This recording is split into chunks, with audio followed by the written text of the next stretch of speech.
4 తరాల నుంచి మాంత్రిక కుటుంబంలో ఉంది మా యొక్క కుటుంబం.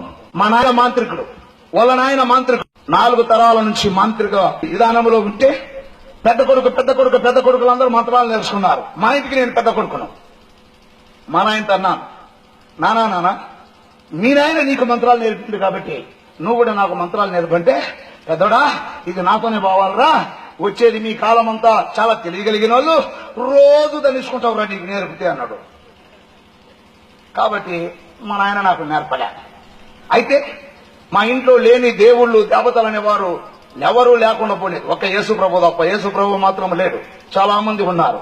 శనివారం వస్తే నిష్టగా ఒక్క పొద్దుండి, మా నాయన మాంత్రికుడు కాబట్టి నాకు కూడా అన్ని విధాలుగా ఆ యొక్క పూజలు నేర్పించడానికి చేస్తూ ఉండేవాడు. శనివారం వస్తే ఒక్క పొద్దుండి నేను సాంబ్రాణిని వేస్తూ ఇలాగ తిప్పుతూ ఉండేవాడిని. మా దేవుళ్లకు తిప్పుతూ ఉన్న సమయాల్లో ఒక్కొక్కసారి ఈ పొగ పోవటంలే. అప్పుడు మా నాన్న అడిగిన, నానా వీళ్ళల్లో పెద్ద దేవుడు ఎవరి చెప్పు, ముందు ఆయనకేసి తర్వాత కొదమొలకేస్తానన్న. అప్పుడు మా నాయన అన్నాడు, అంతా ఒకటేరా అన్నాడు. అందరూ ఒకటే, అది ఎట్ట కుదురుతుంది?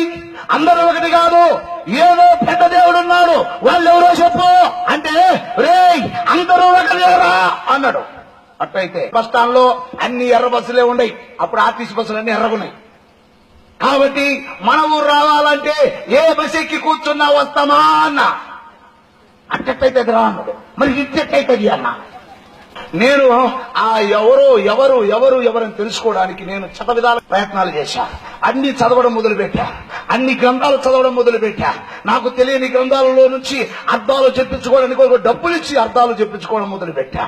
ఎక్కడ ఇది కాలేదు. ఒకరోజు మా ఊర్లో ఒక పెద్ద ధ్వజస్తంభం ఎక్కడానికి ఒక పెద్ద స్వాముల వారు, పీఠాధిపతుల స్వాముల వారు వచ్చారు. తిరణాల 12 రోజుల తిరణాల జరుగుతుంది. ఇప్పుడు అందరూ ఆయన మీద సాష్టాంగపడి కాళ్ళ మీద పడి దండం పెట్టుకుని నీళ్లు ఇట్లా వారు పోసుకుంటా ఉన్నారు, పైన చల్లుకుంటున్నారు. అసలు భగవంతుని గురించి చెప్పటానికి సమర్థుడు ఈయన ఒక్కడే. ఈయనను ఏ విధము చేతనైనా నేను కలవాలనుకున్నాను. కలుసుకోవడానికి చేత కావడం లేదు. నేను అప్పుడేమో చిన్న వయసు, నాకు పెద్ద వాళ్ళు చేత కావడం లేదు ఆయన కలుసుకోవడానికి. ఎట్టయితేనేమి తీరికగా ఫోన్ చేసుకునే టయానికి పోయా ఆయన రూమ్ దగ్గరికి. 7 వాకిన్లు ఉన్నాయి. ఆ వాకిల దగ్గరికి వెళ్ళి ఆ రూమ్ లో పెట్టారు ఆయన. అక్కడికి వెళ్ళా. ఆయన దగ్గర పిల్ల స్వాములు ఉన్నారు. ఈ పిల్ల స్వాములు అడ్డం మొత్తం నన్ను, స్వామి నేను స్వామిని దర్శనం చేసుకోవాలా? స్వామి లేదు, పోరా పో, నీకెందుకు పిల్లోడికి వెళ్ళిపో అంటున్నాడు. నేను పడే ఇదంతా చూసి ఆయన బట్టలు వదులుకుంటూ చూశాడు. ఏందిరా వాడి బాధ అన్నాడు. నీ దర్శనం చూసి చేసుకోవాలంట స్వామి అన్నాడు. సరే వాడి పిల్లోడు కదా రాని అన్నాడు. అనేరకు నేను పోయిన సాష్టాంగ నమస్కారం చేశా. పోయి నన్ను లేపాడు. ఏం పేరు నీ పేరు అన్నాడు. నా పేరు ఆదినారాయణ అన్న. ఇంద్ర నీ బాధ అన్నాడు. ఏం లేదు స్వామి, నాకు ఒక డౌట్ స్వామి అన్న. ఉరే నువ్వు ఇంత లేవు, నీకేం డౌట్ రా అన్నాడు. అవును స్వామి, ఆ డౌట్ తల్లాడిపోతున్నా స్వామి అన్న. ఏంద్ర నీ డౌట్ అన్నాడు. భగవంతుడు అంటారు, ఎవరు స్వామి అన్న. ఆయనకి పిచ్చి లేచింది. ఇంకా అందరూ అల్లాడిపోతామంటే ఆయనంతా ఆనందాలు పెట్టుకుంటాట. నేను పోయి ఆయన వేసిన ప్రశ్న, భగవంతుడు అంటే ఎవరు స్వామి అంటే, ఎవరే నువ్వు ఇంత లేవు, నీకెందుకు రా భగవంతుని గురించి అన్నాడు. అయితే ఎవరికి స్వామి? పన్నుడిపోయిన ముసలాళ్ళక. అయినా భగవంతుని గురించి చెప్తే నీకేమర్థమవుతుంది రా అన్నాడు. ఒక్క మాట చెప్పు స్వామి, నేను వెళ్ళిపోతానన్నా. ఆయన అర్థం కాక, రే నువ్వు సామాన్యుడివి కాదురా అన్నాడు. చెప్పు స్వామి అన్న. భగవంతుడంటే ఎవరనుకున్నావు అన్నాడు.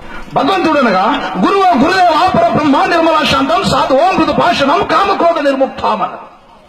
నీకు అర్థమైందా? నీకేమని అర్థమైందా? కొంచెం కాదు, ఒక్కరో కూడా అర్థం కాదు. నాకేనా చెబితే నాకు అర్థం కాలే. అర్థం కాక స్వామి అంటే పిల్లస్వామి ఒకటి నేను చెబుతారా రా అన్నాడు. ఇంకా నాకు ఈ పిల్లస్వామి చెబుతాలేమని చెప్పి ఆయన బయటికి నెట్టే టైంలో గట్టి కలుసుకున్నాయి కాదు. ఒరే నువ్వు సామాన్యుడి కాదు రా అన్నాడు. మరి ఎదిగి కూడా ఎందుకు నన్ను బయటికి నెట్టేయాలనుకుంటున్నావు? నాకు అర్థం చెప్పు, నేను పోతానన్నా. అప్పుడు అన్నాడు, గురుదేవ పరబ్రహ్మ నిర్మలా శాంతం సాధువో మృదు భాషణము కామక్రోధ నిర్ముక్తం అనగా దేవుడనేవాడు గురువుగా ఉండాలి, పరమండలంలో ఉండాలి, పరమండలాన్ని సృష్టించిన వాడి ఉండాలి, నిర్మలమైన మనసు కలిగి ఉండాలి, శాంతమూర్తిగా ఉండాలి, పెండి కానటి వాడై ఉండాలి. ఇంకా కామము కామ క్రోధ లోప మోహ మదమత్యం వీటిని నడిచోడు కానంటారు, వీటిని ఖండించిన వాడై ఉండాలి అన్నాడు. తక్కువ ఆయన వదిలేసినాక అర్థమైపోయింది. గురువుగా ఉండాలనా, దేవుడుగా ఉండాలనా, పరమండలములో ఉండాలనా, పరమండలాన్ని సృష్టించిన వాడై ఉండాలనా, శాంతమూర్తిగా ఉండాలనా, పెళ్లి కానటువంటి వాడై ఉండాలన్నా, పెళ్లి కానటువంటి వాడై ఉండాలన్నాడు. మా ఇంటికి వెళ్ళి చూసుకున్నా, మా ఇంట్లో అందరికి ఉంటారు. మా ఇంటి ఉండే దేవుళ్ళందరికీ ఒక భార్య కాకుండా 2 ఆమె కూడా, ఒక్కొక్క ఆమె ఇద్దరు కూడా వచ్చి పెట్టుకున్నారు. కామక్రోధ లోప మోహ మదమత్యము లేనటువంటి వాడై ఉండాలన్నా. అలాంటి వాడు ఎవరు? ఎలాంటి వాళ్ళు ఎవరు? ఎవరు ఎవరు మా ఇంట్లో చూసుకుంటే ఒక్కడు పనికి రాలే, దాంట్లో ఒక్కడు లేదు దానికి సరిపోయిన వాడు. అనగా దేవుడుగా ఉంటే ఆ వ్యక్తిలో పాపం ఉండకూడదు. ఈ మాట కూడా చెప్పింది ఎవరో కాదు, భగవద్గీతలోని కృష్ణుడు అర్జునుడికి హితోపదేశం చేస్తున్నాడు. అర్జునుడు అడుగుతున్నావు, బావా భగవంతుడు భగవంతుడు అంటారు. ఎవరు బావా భగవంతుడు అన్నప్పుడు అర్జునుడికి కృష్ణుడు హితోపదేశం చేస్తున్నాడు. ఓయ్ బావా అర్జున, భగవంతుడు అనేవాడు గురువుగా ఉండాలి, దేవుడుగా ఉండాలి, పరమణవాన్ని సృష్టించిన వాడు ఉండాలి, నిర్మలమైన మనసు కలిగి ఉండాలి, శాంతమూర్తిగా ఉండాలి, పెళ్లి కానటువంటి వాడు ఉండాలి, కామక్రోధ లోపమోహ మదవచ్చను లేనటువంటి వాడు ఉండాలి. అలాంటి వాడు బావా భగవంతుడు అన్నాడు. అలాంటి వాడు ఎత్తుకుతే ఎక్కడ లేడు, ఒక్క బైబిల్లోనే కనపడ్డాడు. ఆయన పేరు యేసు. కొద్ది తప్పటి ఒకసారి పైసలాడు హల్లెలూయా. ఎక్కడా కనపడలేదు. నా ప్రేమటి వారులారా, నేను ఆయన కోసం వెతికాను. ఎవరు అని చెప్పి అనగా నా ప్రేమటి వారులారా, మా కామక్రోధ లోప మోహ మదవర్చనములు కలిగిన వాడు పాపి.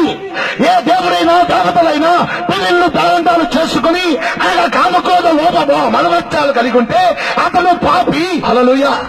ఇప్పుడు పాపము లేని వాడే కావాలి. పాపము లేని వాడు పరిశుద్ధుడు ప్రపంచములో యేసు ఒక్కడే.